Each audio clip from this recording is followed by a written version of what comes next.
Subscribe करंतु एबे हम चैनल को आ प्रेस करंतु बेल आइकन को जहा द्वारा लेटेस्ट वीडियो रो नोटिफिकेशन आपण माननकु सर्वप्रथमे मिलिबो। नमस्कार बंधुगण आपण माननकु हम यूट्यूब चैनल को स्वागत। बंधुगण आज हम जानिबा आपणक पई मासर ए प्रथम सप्ताहटी किपरि साब्यस्त हेबो 1 रु 7 तारिख पर्यंत समय को आपण किपरि भाबरे प्लानिंग करिवे। आपणकर लव लाइफ किपरि रहइबो, बिजनेस किपरि रहइबो, व्यापार किपरि रहइबो, स्वास्थ्य, शिक्षा, पारिवारिक जीवन, दाम्पत्य जीवन, लव लाइफ सबु किछि विषय रे पूरा विस्तार पूर्वक भाबे जानिबा। तेणु वीडियो आगो को आरंभ करिबा पूर्वरु आपण माननकु रिक्वेस्ट कि चैनल जदि नुआ आछंती चैनल को सब्सक्राइब करंतु और पाखरे आसुथुआ बेल आइकन को क्लिक करंतु और कमेंट बॉक्स रे जय श्री गणेश और जय माता लक्ष्मी बोली अवश्य लिखि दियंतु जेउ कारण पई भगवान श्री गणेश और माता लक्ष्मी कृपा आपण को मिलिबो। तो आसंतु जानिबा आगामी 1 रु 7 तारिख अर्थात मासर प्रथम सप्ताहटी आपणकर किपरि कटिबो, केउ प्रकारर ए 7 दिन को आपण प्लानिंग करिवे। जदि कहिबा आपण कठिन परिश्रम द्वारा सबु किछि को ए समय रे हासिल करिवे जहार आपणकर इच्छा थिला। बड़ लोकंकर आशीर्वाद ए समय रे खास करी आपणक जीवनर सबुठारु बड़ पुंजी रहिबो। घर परिवार सह समय व्यतीत करिबारु मन आपणकर प्रफुल्लित मध्य रहिबो। समयर गति आपणक सपक्ष रे जिवो। सामाजिक दायित्व आपणकर बढ़िबो। पूर्व किछि समय रु चाली आसुथुबा कोनोसी समस्या रो हाल बाहर करिबारे आपणक पई ए समय खुशी भरा रहिबो। कोनोसी बड़ निवेश करिबा पई समय आपणक पई बहुत ही उत्तम भरा रहिबो। फ्रेंड्स एहा सहित ए समय रे बंधु बांधवक आगमन कारणरू आपण खुशी रे निजर समय को अतिबाहित करिवे। उपहारर आदान प्रदान ए समय रे हेबो। आपणकर बजेट मध्य बिगिड़ी पारे किंतु पारिवारिक खुशी आगरे ए सबु को आपण भूली जिवे। युवा वर्ग निजर भविष्यत संबंधित योजना को काफी गंभीरतार सह नहीं मध्य जिवे। ता सहित किछि संवेदनशील तथा सोमहार रे जीवारे आपणकु अवसर मध्य प्राप्त हेबो तथा सम्मानर सहित आपणकर प्रतिटी इच्छा पूर्ण हेबो। संतान संबंधित कार्य जेमिति चाकरी ए सबु कार्यर योजना मध्य ए समय आपणकर सफल हेबो। परिश्रमर फल आपणकु उचित भाव रे प्राप्त हेबो। ता सहित जदि कहबा तो ए समय रे ऊर्जा जोश एवं मन द्वारा आपण परिपूर्ण रहिबे। पिलांक सहित खास करी धैर्य रखी आपण व्यवहार करंतु जेउ कारण पई प्रतिटी स्थिति आपणकर शुभदायक साब्यस्त हेबो। एहा सहित जदि आमे कहिबा आपण मैनेज करिवे कि आपणक सहित मनोरंजन रे आपणक समय किपरि बीतुछि। ता सहित ए समय रे परिवार सहित हर्ष उल्लास रे सहित समय को व्यतीत करिवे। केउठी ना केउठी शुभ समाचार मध्य मिलिबो। कार्य कुशलता बळ रे आपण नुआ नुआ उपलब्धि को मध्य हासिल करिवे जहार केबे आपण कल्पना करि नथिले। फ्रेंड्स एहा सहित ध्यान रे रखंतु ए सबु आपणक कार्यकलाप रे स्थिति परिवर्तन करिवो जेउ कारण पई आपणकु बहुत बड़ धरणर नुकसान रो सामना करिबाकू पड़ी पारे। सबु गतिविधि रे ध्यान केंद्रित करिबा आपणक पई अति आवश्यक रहिछि। आर्थिक जिनिस रे आपणकर परिवर्तन आसीबो। आनिथिबा धन संबंधित निवेश भाबी चिंती आपण ए दिन रे करंतु नचे असुविधा रे पड़ी पारंती कारण पैसा पुणी थरे आपणकु मिलिबा मुश्किल होई पारे। ए सप्ताह रे विद्यार्थी को तांकर प्रतियोगी परीक्षा रे अधिक ध्यान देबार अति आवश्यक रहिछि।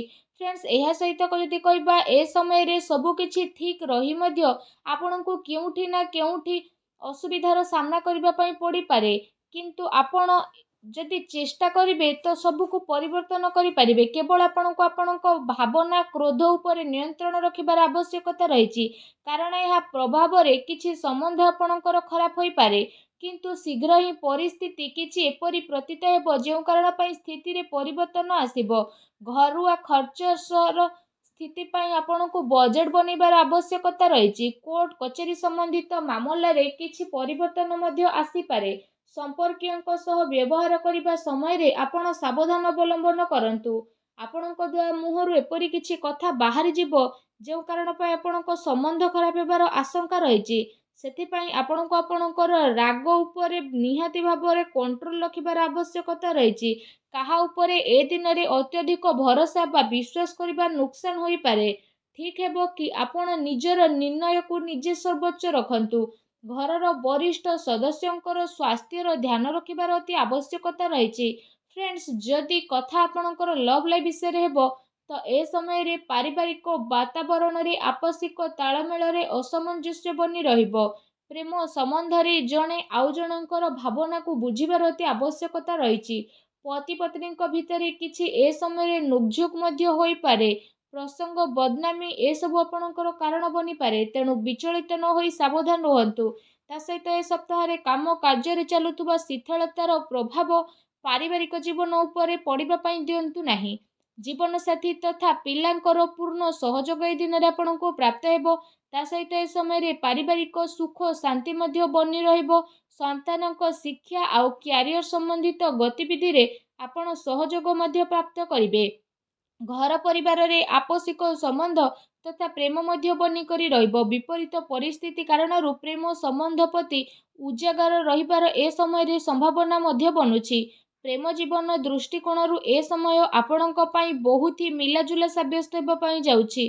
फ्रेंड्स जदि कथा आपणकर व्यवसाय कैरियर ऊपर रहिबो तो विशेष भाव में ए समय चाकरी शिक्षा आउ कारोबार रे जदि कहिबा अधिक परिश्रम करिबार आपणको आवश्यकता रहिछि। कार्य विस्तार संबंधित कौनसी भी योजना को कार्य रूप में परिणत करने पूर्व भल भाव विचार विमर्श ए सप्ताह आपण करंतु। विशेष भाव में चाकरी पेशा व्यक्तिविशेष माने कौनसी अपरिचित व्यक्ति व्यवहार करने समय सावधानता अवलंबन करंतु। काम कार्य को पूरा गभीरतार सह नेबा पई चेष्टा करंतु। ए समय विशेष करी यह ध्यान रखिबार आवश्यकता रहिछि कि केउठी आपणकर सिक्रेट लीक न हो जाऊ। ए सबुर विशेष सावधान रहंतु। पार्टनरशिप संबंधित व्यापारिक गतिविधि रे आपण नजर रखंतु। कौनसी प्रकार धोखा मध्य आपणकर होई पारे। एहा सहित फ्रेंड्स ए समय रे कार्य क्षेत्र रे क्वांटिटी चक्कर क्वालिटी सहित आदौ भी समझौता करंतु नाही, नचेत परे आपणकु बड़ धरणर प्रोब्लेम फेस करने को पड़ पारे। ए सप्ताह बड़ धरणर डील आपण हाथ जाई पारे, तेणु आपण बाणी रे तो सर्वप्रथम सावधानता रखंतु। चाकरी पेशा व्यक्ति विशेषज्ञ पई चाकरी रे बॉस उच्च अधिकारी आपणकर काम रे काफी संतुष्टि नजर आसेबे। पदोन्नतिर मध्य संभावना बनुछि।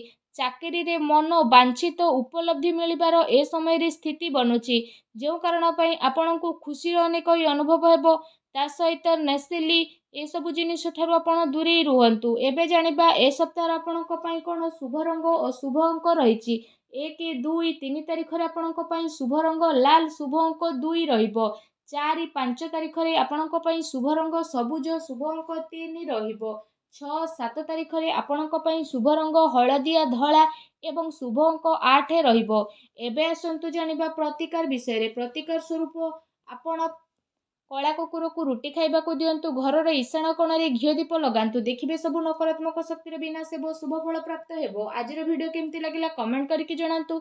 चैनल रे न आस्थिले चैनल को सब्सक्राइब करंतु। धन्यवाद।